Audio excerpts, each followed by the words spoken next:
Firstly, I just want to say hi to everyone. Thank you for taking time out of your busy life and schedule to spend the next hour or so with me. My name is Kristen Mandela. I'm from Toronto, Ontario originally, and I work for Earth Day Canada. We are a nonprofit organization whose mission it is to help people just like you to reduce their environmental impact through simple daily action. We have set up the Food Fight program with the help of the Eco IGA Fund, a team of 25 people who work towards this goal year round, not just on April 22nd, which is the kind of global Earth Day, but every day is Earth Day with Earth Day Canada. We truly believe that. So I'm really excited to have the next hour or so together. I'll have my chat open throughout our time. I really want this to be collaborative and as engaging for you as possible. So do not hesitate to put any information in the chat if you have any questions or comments or tips that you can also contribute. And we're also going to have a little bit of time at the end to answer everything as well. So don't feel like you have to be typing the whole time. Oh, let's make sure everyone's here. So we have the Eco IGA Fund.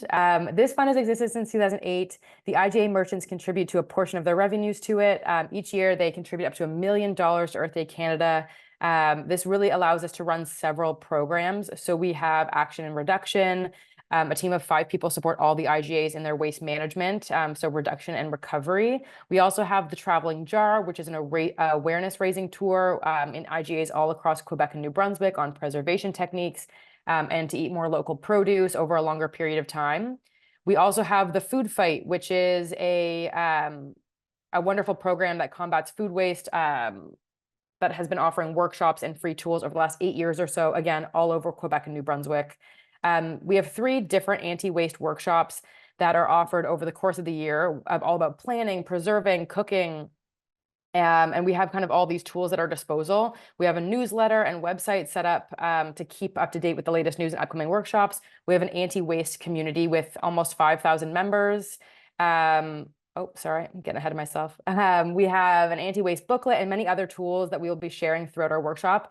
And we're also going to be sending them off to you as well, which is fantastic. So before we get started, I want to make sure everyone's here. Everyone can hear me. Everyone can see me.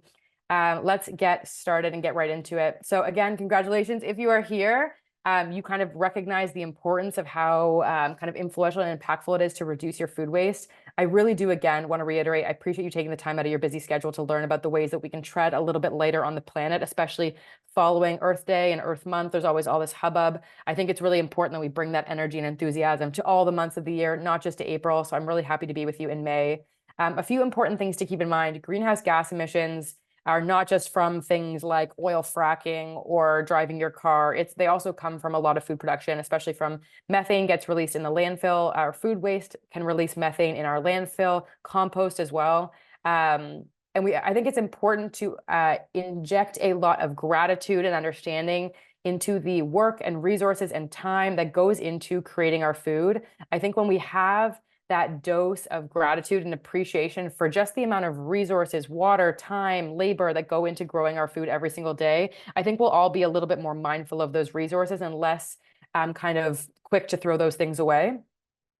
63% of what we throw away at home could have been consumed. I think that is a staggering number to get us started off with, because it really does show how much opportunity we have to save things from the landfill.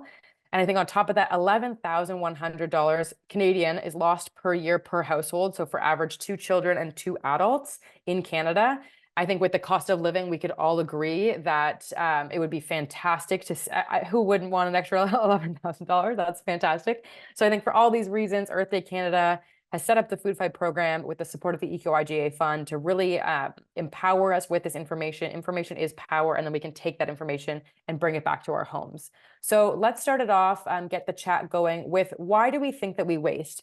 It's not easy always to make changes in our habits. So before diving into the steps we need to take, I think it's worth taking a look inwards, getting a little introspective, and seeing what we can improve just by kind of being a bit more analytical about our lifestyle. So open-ended question: why do you think that you waste a little bit more food than maybe you'd like to at home?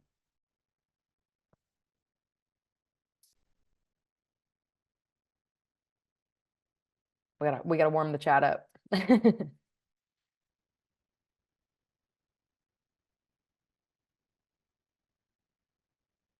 For me, the biggest thing that I have is Aha, Marge already beat me to it. It's buying too much. I get excited. Sometimes I go grocery shopping a bit too hungry.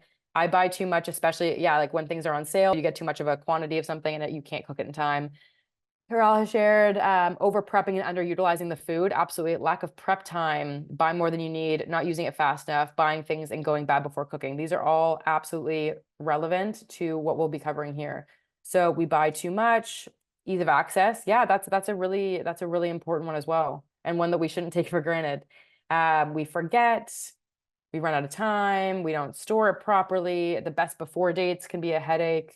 We don't know what to cook or how to cook it. Maybe we're not as creative as we could be. We're in a little bit of a creative slump with our cooking. That happens to a lot of us too. So for our time together, we're really going to focus on that last point. So we don't know what to do or how to cook it, or maybe we want some more creative ideas on what to do with the food that might previously have gone to the compost, and now we're going to be keeping it because we now know such a large percentage of our food could have been saved from the compost or from the garbage. Honestly, Mark, that's totally fine. I think it's a reality, and I think it's an important part of the conversation. So important to acknowledge. I appreciate that. Tracy says the me who grocery shops is not the same woman who cooks. That is incredibly that's incredibly real, and I appreciate that. That is definitely a situation that I can relate to. So again, we're gonna really focus on this point. We don't know how to cook or what to cook or how to cook or how to cook it. The first three are kind of already covered in the first workshop on planning, and the last 2 points are covered in the workshop on food preservation. So we're going to dig into this kind of fact. So you will also receive, or you might have already received, links to the previous 2 workshops on planning and preservation by email when you registered initially. So if you haven't already done so, we invite you to take a look at all the other 2 workshops and really dive into all the resources at your disposal. There'll also be a zero waste booklet, which is exclusive to participants within this Food Fight program. It will guide you through all the stages of changing your habits to reduce waste. It's a really incredible resource, so I really encourage you to take advantage of it. And again, it will also be re-emailed to you 3 days after your workshop, so you don't have to worry about trying to find that in your inbox. The anti-waste sections will help you kind of continue on your introspection, and the guide covers more than just today's workshop. It kind of dives even deeper into it, so it will accompany all the information at your disposal. So there are obviously some benefits of zero waste cooking that go beyond just our want to tread a little bit lighter on the planet. We obviously save money, a fantastic bonus, I think. I think if you're doing sustainability correctly, regardless, you should be saving money. That's really the entire kind of fundamental mentality around sustainability. The most sustainable things are the ones that you already own. So if it is in alignment with that, it is true like a sustainable action. And often that means you get a little bit more resourceful with the things already in your home. So you save money, which is fantastic. We all love saving money. We become more comfortable in improvising in the kitchen. We get, again, break out of that creative slump. Maybe we're always used to cooking the exact same things. This allows us to get a bit more improvisational and a bit more creative. We can have a positive influence on those around us. We can then inspire not just maybe our close household, but our friends, our community, our colleagues to also take on a more like sustainable and mindful behaviors. We reconnect with the real value of food. I mentioned this at the beginning, not just monetary, but also, again, having that gratitude for the resources used, connecting to the water, the transport, the labor, and really diving in also to the seasonality of food, really looking forward to when it is is it asparagus season or peach season or whatever it might be, really tuning into that seasonality of food, and again having that greater appreciation. I think that's a really big part of the conversation. Your compost bin fills up less quickly. For me, that's great. Compost can be kind of gross sometimes if you have one of those compost bins that get all kind of like moist and wet. And we also obviously contribute to the fight against food waste, which is really why we're all here. So I'll take a break here. Does anyone have any questions, comments, anything? I'm going to take a quick sip of water, and then we're going to dive right into seeing food in its entirety. All right, fantastic.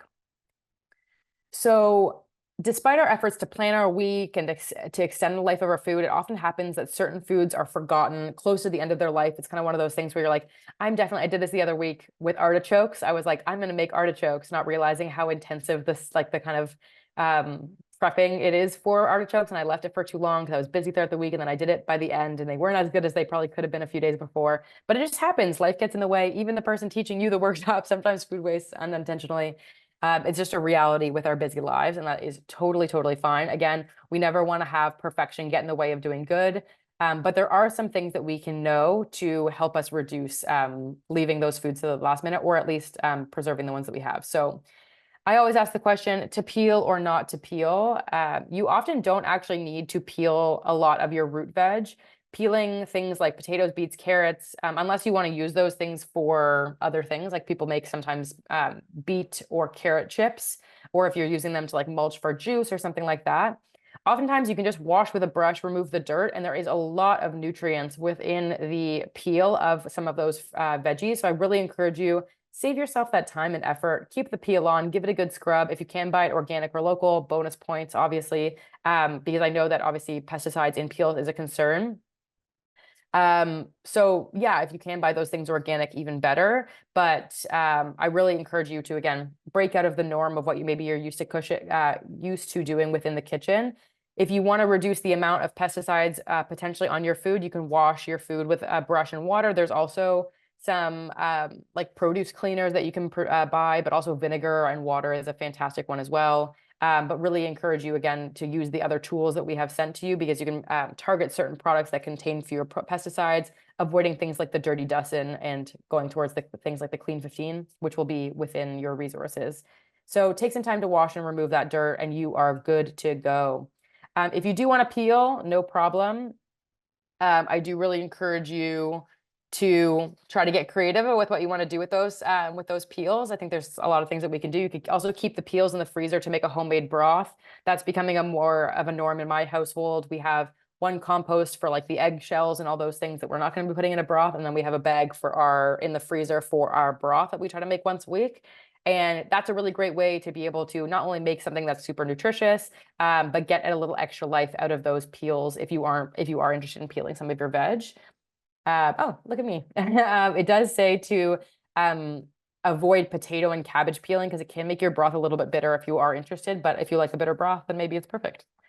Fruit scraps. I really love this idea. It's something that I'm going to be utilizing this summer. You can make jelly, marmalades, syrups, water infusions. If you have some cuttings of strawberry or some lemon cuttings from a recipe, throw them in a jar with some water and ice, and you have a beautiful infusion for your water that makes you feel like you're at a spa while you're sitting at your desk. We can all make our life a little bit more romantic and fun, right? So again, getting creative, asking yourself before you throw something away or into the compost, can I do something with this? Is there a little bit more life that I can take from this just to enjoy it a little bit longer? I also think with citrus peels, it says you can do like a citrus peel powder for like garnishes for desserts and cakes. I also suggest if you have citrus peels, you could put them with some vinegar and some water and let it steep, and you actually have like a citrus all-purpose cleaner. That's another really great recipe for you. You can look online to get a more specific recipe than what I just said, but lots of options here, which is really fantastic. We also encourage you to eat all parts of your food. So we have broccoli stems, cauliflower stems, mushroom stems, kale stems, all of those things can be eaten. And I think what's really interesting about this conversation is we often have to ask, why do we not cook the stem of a broccoli? For me, it's just because when I saw my mom cooking, I never saw her cook with it. She always threw it away. So for me, I was like, oh, I guess it's just not edible. And it wasn't until later that I was like, oh, all of these items, all these like parts of the produce are 100% edible. We're just not used to incorporating them into our foods. But there's so much opportunity here. So again, I really encourage that extra kind of thoughtfulness, mindfulness to go into. I can actually just cut up the broccoli stem and the cauliflower stems just as I am the broccoli and add it into that stir fry or add it into whatever meal I was already going to be cooking with those items anyway. Marge says, I love raw peeled broccoli stems. Fantastic. I also saw a recipe, it was probably on Instagram or something, but it was for broccoli stem fries, like they air fried them and they looked incredible. So that's also an option if you want to have it kind of separate in your dish. But a lot of these things are 100% edible. They end up going into the compost unnecessarily, and they can really bulk up and add some extra nutrition and flavor to our dishes. So I think it's a really fantastic option.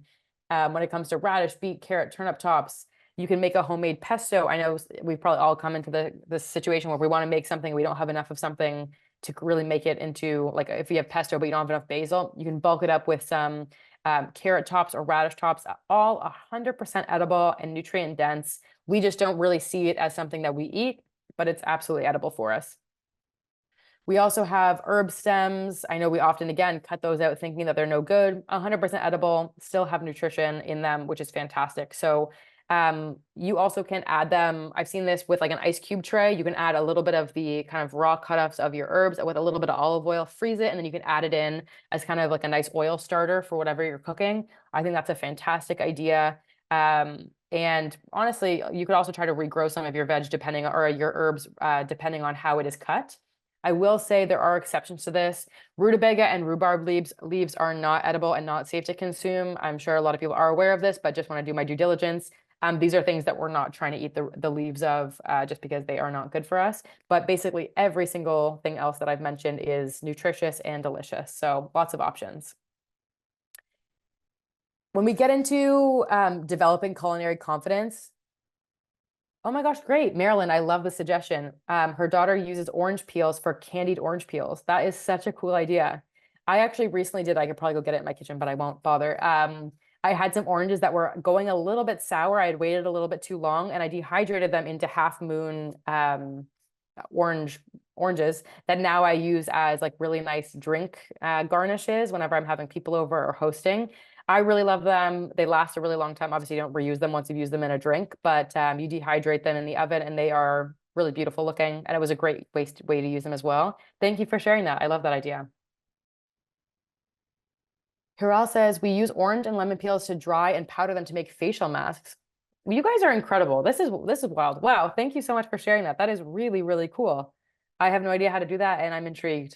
I'm currently actually living in Valencia, Spain, and they're known for their oranges. So maybe I will try to get my hands on some oranges and try to make my own facial mask. Thank you for sharing that. I always like to use this example because I think it's something that we can all relate to, almost like my artichoke example. But you ever buy like, let's say like a melon or a pineapple and you're so excited and you're like, oh, I'm gonna cut this at some point in the week. It stays on the counter and then days go by and you're like, oh, I have not cut that pineapple and it's been 6 days and now it's attracting some fruit flies and it's not looking as it doesn't have the same integrity as it once did when I first bought it. I think this is important because for some foods, it's worth setting yourself up for success and doing the mental work ahead of time so that you know you don't end up sending something unnecessarily to the compost or the garbage. So if you know previously I have let something lay to waste on the counter, I don't want this to happen this time. As soon as I get this pineapple home, I'm going to cut it up immediately, even if it's not as ripe as it could be, because I know I have a busy week ahead of us. It's about having that introspection and about going that little thing to take that think work out later in the week when your week gets busy. There are some times where that's kind of a better option. It's often better to wait last minute, obviously, for like nutrient density. But if it means that you will be eating the food, that is always going to be the best case scenario. So if that's the option, I just encourage you to do things like that and have that kind of extra foresight. So developing some culinary confidence, I would love to know what everyone's favorite go-to, like everything in the fridge meal is. In France or in Quebec, rather, it's called a Tuski meal. I love that name. I think that's really cute. Do you have any like leftover throw the kitchen sink at meals? For me, I love a good stir fry or like a nice like peanut butter noodle dish that I used to make all the time. Does anyone else have meals like that when it's like Sunday and they can't be bothered to think about it?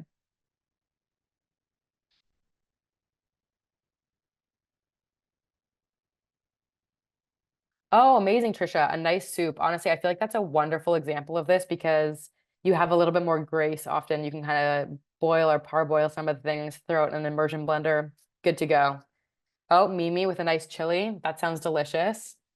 Sheet pan roasted vegetables. That's a big one for me too as well, Tracy. I love that. There's so many great things. I think we all have those kind of like go-to, your brain doesn't need to be on while you're cooking meals. Those are kind of some of my favorite meals. These are some great ways to set yourself up for success in terms of a two-ski recipe. So cleaning out your fridge, easier said than done. We'd all like to obviously clean out our fridge, I'm sure more than we do, or we'd like it to be cleaner, not necessarily clean it ourselves. So start with the ingredients that you need to use now. So ideally you can kind of keep up to date inventory so you don't forget what's in your fridge. I like to have a little quick eat section. So things that I know, like attention, please eat this in the next few days. Try to focus on one main idea so you don't end up giving your whole family food poisoning. It's nice to have an idea. Okay, I'm going to make soup. Try like I'm all for creativity, but we also want to have something that we're going to eat at the end. So we always suggest kind of keep to an idea or a thought process there. Um, Always supplement with some dry ingredients. So whether that's some rice or some flour or some rice noodles, coconut milk, eggs, tortilla, there are some things that we can use to bulk it up. We don't have to use only the things that are about to go bad. And again, choose flavors that go well together. We all have kind of the common sense with those kind of things, but keeping kind of maybe the flavor profiles together so it ends up being something that's delicious and that we're going to eat as much as possible. Sharon, those are the words to my heart. I love macaroni and cheese. Absolutely. So again, doing things like if you're thinking more Southeast Asian, maybe some curry, some cumin, some anise. If you think Mexican style, coriander, chili, cayenne, Mediterranean, maybe za'atar or basil or thyme. There's so many great things. But obviously those things sometimes are best kept together in those areas. And make a note of your successful recipes. If they are fantastic, you want to make them again, share them with the whole fam. So basic recipes are really fantastic to keep in your back pocket. I, again, love pesto. I use the example of if you have carrot tops or any other type of tops of veggies to add it in to bulk it up. There's so many variations to pesto, and I think it's a great example of kind of that creativity that we can utilize. So we can also blend, obviously, if you have a bunch of herbs that you have on hand, add a little garlic, olive oil. You can make a really beautiful sauce there that's like a perfect blend of all your savory herbs. You can make a nice pasta. I think a pizza might be a little adventurous for me, but you could also make like a veggie loaf if you had some things.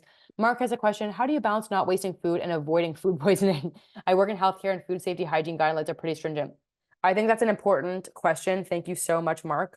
I would say for the most part, veggies are going to be your safe bet. And being careful and mindful with heating and reheating food. Obviously, that's going to be your really main concern and not waiting too long. When it comes to fruits and veg, they are very good at informing you when they're no longer good, either by smell or by texture. Or by just like visibly growing mold. When it comes to things like chicken, eggs, these things are a little bit more difficult to discern. So it's important that you keep really an eye on these things. Usually when they're in the fridge for 4 days without being cooked, I would be a little bit careful. Like if you have raw chicken or something in your fridge, obviously, for example. But it is important that it's kind of sound like a cop-out answer. I do not mean it to be, but you have to use your best judgment. If it does mean obviously the health and well-being of those that you're caring for, I would much rather have that food go in the compost than potentially get somebody sick. I do think though that in our current kind of environment, we're very reticent to cook things that maybe like look a little bit different. Like if you have like a really soggy looking carrot, if you put that carrot in a glass of water and leave it for an hour, it will look as crisp as the day you bought it. So there are some things that we can be doing that won't make you sick. But again, when it comes to meat and animal products in general, I would be a little bit more careful than with the like other produce. Usually, unless it's like completely bloomed with mold, it's usually pretty good. I hope that answers your question. I want to be careful with not giving too specific advice. I think you can use your best judgment for what's best for your patients. And then, yeah, dressings are fantastic as well. I really love using different dressings. I think it's so funny when we buy dressings at the grocery store, when we have so many of these ingredients at home. You can make like a nice green goddess out of your excess herbs. If you buy like a huge bundle of herbs and you only need a little bit for your for a certain recipe, use the rest of it, blend it up with some oil, some garlic, maybe a bit of Greek yogurt, avocado, lemon juice, and you have a gorgeous dressing. Things like mayonnaise or sour cream are really great for like a more creamy dressing. So I would say my recommendation too, when it comes to like something like yogurt, if you feel like, oh, maybe it's like getting a little bit closer to the end of its life, but it's still obviously fine. There's no mold on it. There's no nothing. It could be fantastic in a nice creamy, like more tart dressing. If you add a little bit of like red vinegar, you can get creative there.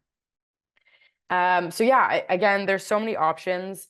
And I think it is really exciting. For me, it can be a little bit of a wake-up call. We get so bombarded by the rest of things that happen in life. We're so busy, we're so tired often that we do really throw things away sometimes without thinking. And I really hope that this serves as a little bit of a reminder of, again, just like taking that extra beat, that extra pause, and just asking, okay, I know I'm super tired, but like, can I make something really quick? Can I put this in the freezer to extend its life? Can I substitute it? Can I add it to something?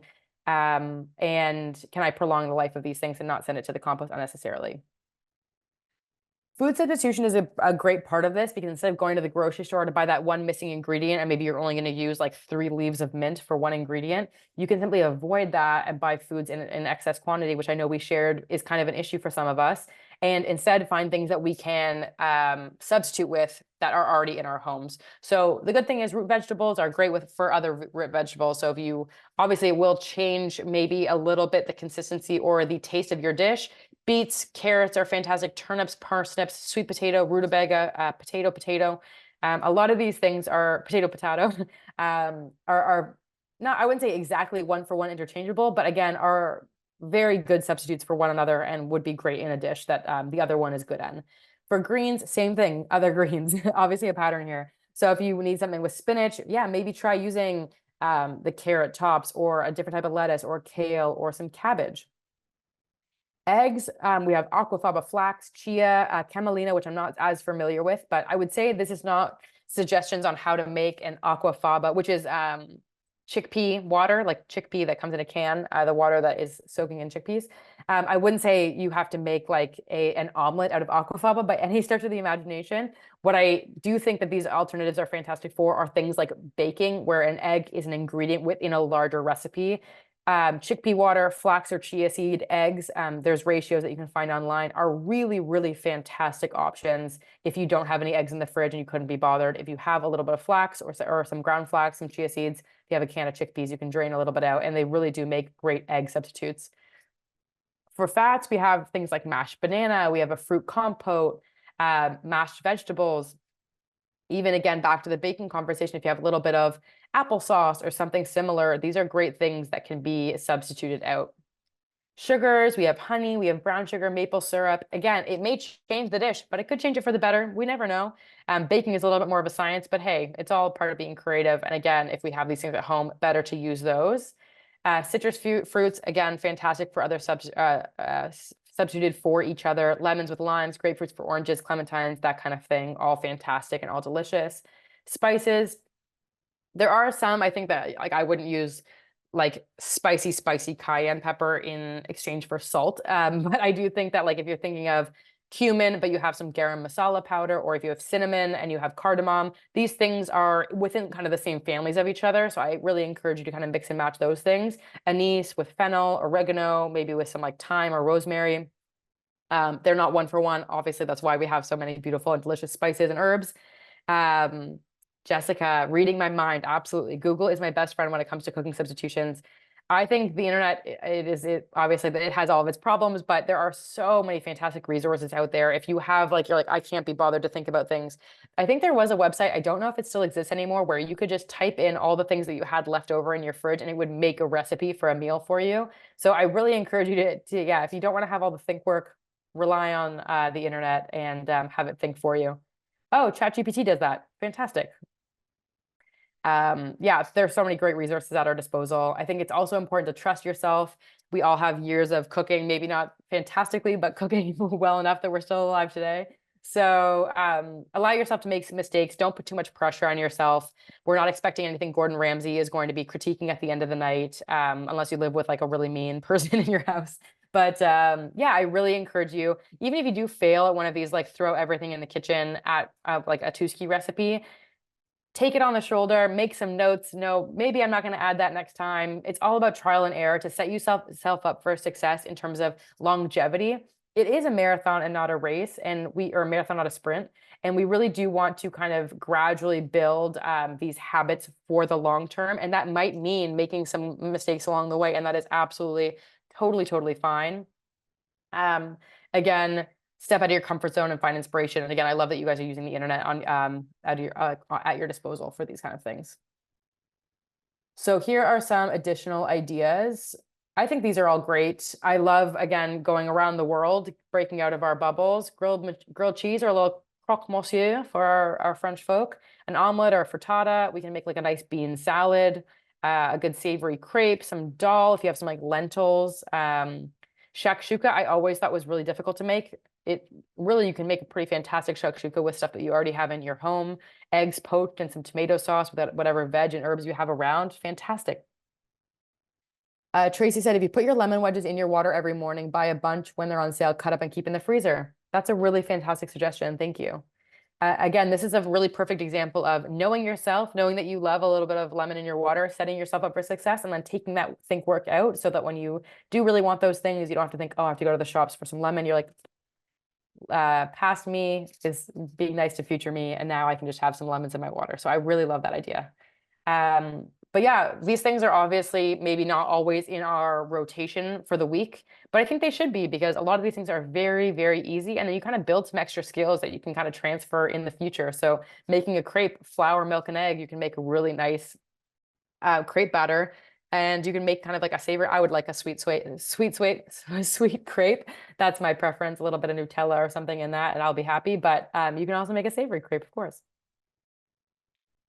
So for reinventing leftovers, we're going to jump right into this again. I'm going to just take a quick sip of my water. I really encourage you, if you have a few moments or a few ideas like Tracy, to share them in the chat, because I think a lot of the conversations here are all about information sharing, not just about me telling you, but you have just as much, I'm sure, information to share with the group as well.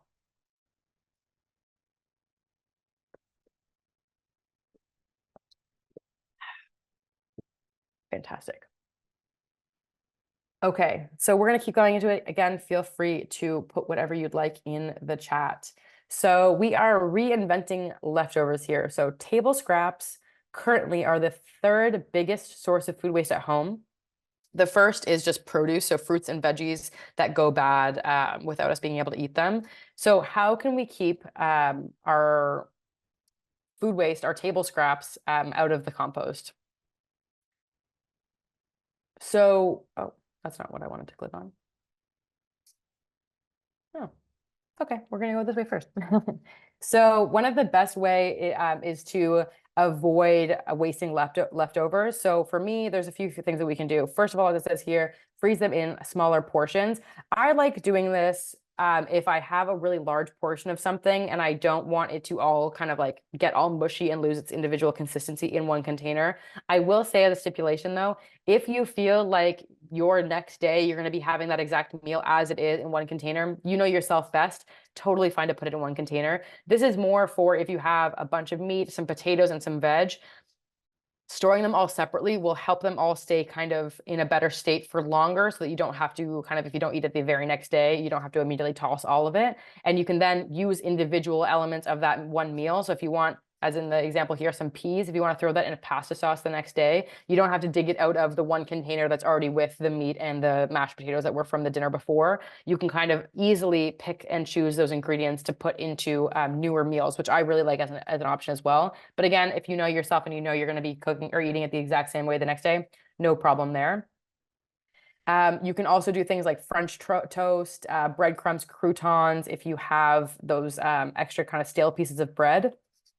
I have also learned a recent trick that if you have a really nice fresh, or it's not so fresh anymore, it's one of those rock solid loaves of bread, like a baguette, for example, run it out under some water really quickly and put it in the oven at a low temperature. And it'll actually kind of reanimate the bread and make sure that it's not as stale and hard. Really great trick. Really suggest it. And yeah, so we also have drying them. So I think I mentioned this earlier with the ice cube trays with oil or water, again, with the homemade pesto, some savory herbs. Some people sound like they already are comfortable with dehydrating or doing stuff like that. You could do that with these herbs that we get in such large quantities at the grocery store and get a little bit creative there. Serve a little tapas. Again, I mentioned I'm currently in Spain with my partner's family, and tapas is very popular here and really great little bites, which are fantastic. I'd love to ask you what recipes would you cook to reinvent like a pasta? If you had pasta, you had sauce, and you had a bunch of veg, what could we do with like one or all three of those things to make them into a different meal? So if you had a bunch of veggies, you had some sauce, and you had pasta in three different containers. Jessica, nice. Chili, that's a great one.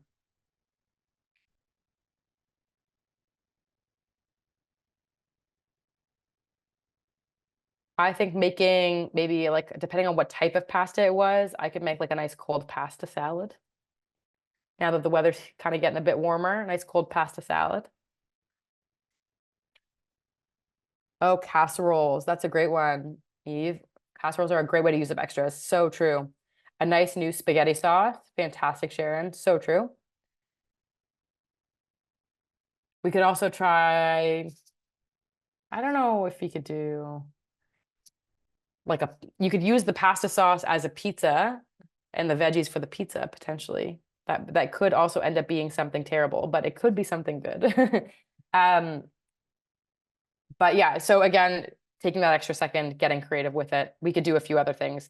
I think other ideas that we could have is, again, as I said, freeze them in small portions for later. There's just so many things that we could be doing. I think there's just so much missed potential because we, again, are often so busy. But now, hopefully, you have a little bit more information at your disposal that we can then use for our future. So let's now take all this wonderful information that we have and use it towards taking some action for the long term. Again, I want to reiterate that it's not about being perfect. I always say this in my workshops. Never let perfection get in the way of doing good. If you do feel like you have to throw something out for the greater good of your patients or whoever in your home and it's happened, that is totally fine. We get up and we keep on moving throughout our day. It's just more important that we show up with the long-term goal of reducing our food waste, again, not with the idea of perfection in mind. So now that we have got maybe a mind full of ideas, it's time to sit down and let's think about what we want to achieve within this conversation. Again, I really think it's important to just know that you are not alone. Obviously, there's 20 wonderful participants within this workshop, but there's also so many people within your greater community. So just do not hesitate to involve your spouse, your roommates, your children, even your neighbors and your greater colleagues. I think it's really important within the food conversation as well, and I know these have been covered in previous workshops, but bringing this idea of community into our food system again, oftentimes we do feel so isolated and as though we kind of just have to keep our head down and keep grinding, keep going, keep going. But really, when we stop and we pause, we engage locally with our food system, we inject a bit more gratitude into the food and understanding how many resources went into growing those things. And we get our family and our close circle involved and then getting more creative, breaking out of that slump, making it more of an event.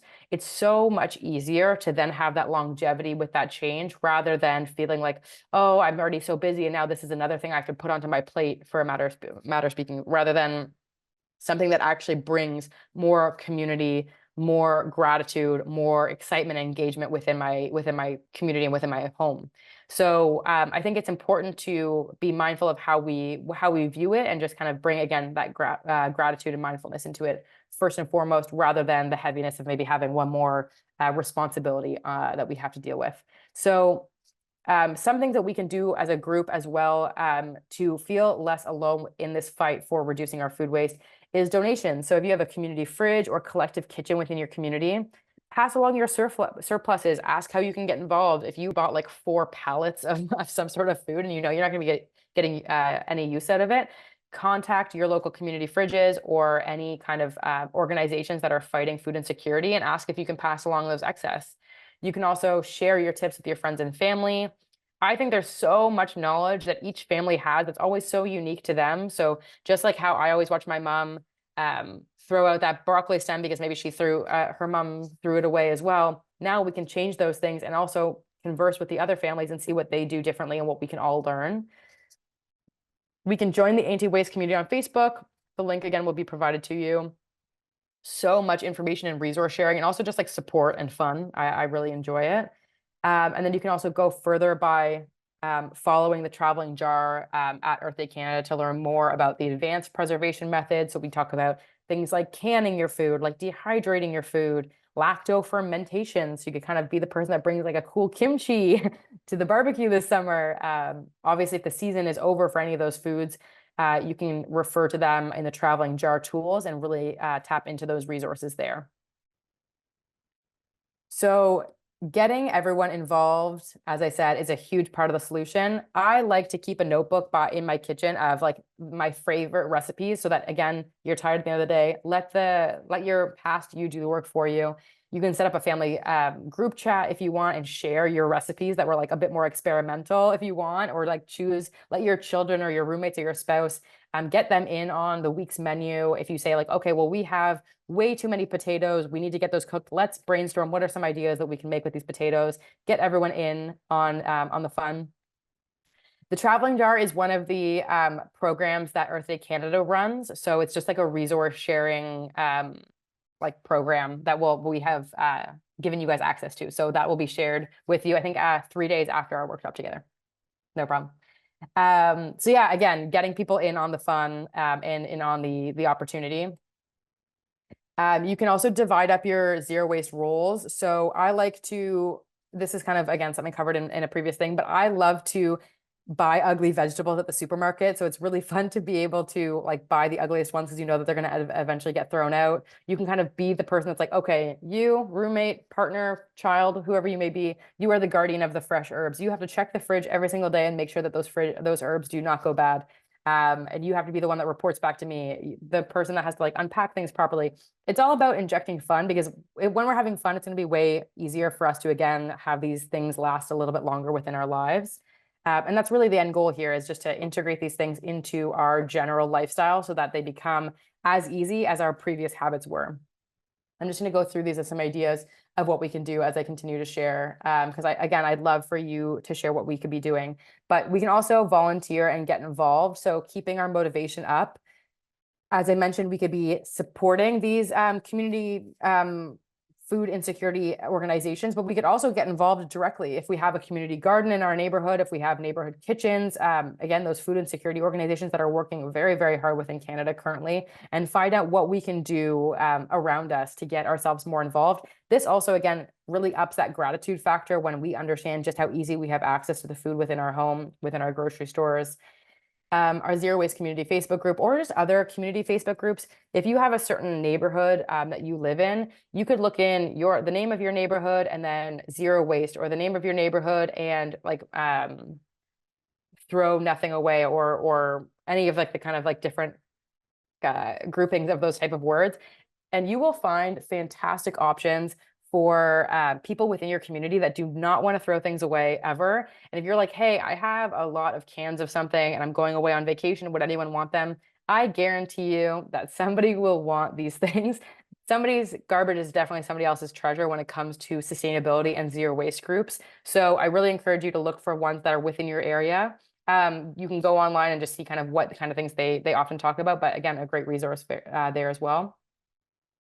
And lastly, I really think it's important that we understand the power that we as consumers and just as people within our community have on making change within our community. We often feel very disenfranchised, maybe a little apathetic, maybe a little overwhelmed within the greater sustainability movement or the climate change movement or the food waste movement. And I think it's super important to understand that we have so much power that if you really feel like maybe a local store is being wasteful or you see them throwing things out unnecessarily, you can talk to those stores. You can communicate that with them and be somebody that instigates power or instigates really positive change. When I first moved into one of my first apartment buildings in downtown Toronto, they had no recycling available. And I was really upset by this, being somebody that's been in sustainability for about a decade now. And I messaged the building manager. I went down and visited her and I was like, hi, I would really, I also think it was actually, it was illegal to not have recycling available. But I talked to her and I was like, I really think it's important that we have recycling in our building. And within the end of that week, every single unit was equipped with a recycling bag as well as a recycling bin at the bottom of our building. So sometimes all it really does take is just that one person to be the one that makes those changes. Oh, here it says, one of our stores gives food scraps from cut fruits and veggies to a local farmer who owns chickens. They love mozzarella and strawberries. That is so cute. Thank you so much for sharing that. That's really, really lovely. I love to hear that. I love to hear stories like that. And I think, again, there are so many of these initiatives happening. And when we hear of those things, then we're more inclined to be like, okay, maybe I can do that in my store. Maybe my local community needs something more like that. I think that's a really great thing to share. And it shows that there is, again, opportunity there to make some real change, because I never knew before that chickens loved mozzarella and strawberries. And now I know that, and that makes me very, very happy. So again, set yourself some challenges, get other people involved. We will be right there with you every step of the way with our resources, our notebooks, and as well as the anti-waste community on Facebook. I really want to just say that I'm so appreciative of your engagement and your time. I must have spoken a little fast. I was very excited to be with you guys today. So we're about 10 minutes shy. So I just want to be here as a resource for you. If you have any other tips, tools that you'd like to share, I will be at your disposal for the next 10 minutes or so. But I really do want to say thank you so, so much for your time and your engagement. I really, really appreciate it. Again, my name is Kristen. Thank you for your time. And yeah, I'll be here for the next little bit. There is a satisfaction survey. Oh, I'll keep that in the corner there. Us at Earth Day Canada are always trying to improve not only the content, but also just like the resources and everything that we can provide to you. So please let us know If there's anything that you feel like we could be doing better, or just things that we did great already, that's always great to hear as well. But yeah, if you could take a minute, I think it's about a 2-minute survey if you have time, that would be fantastic.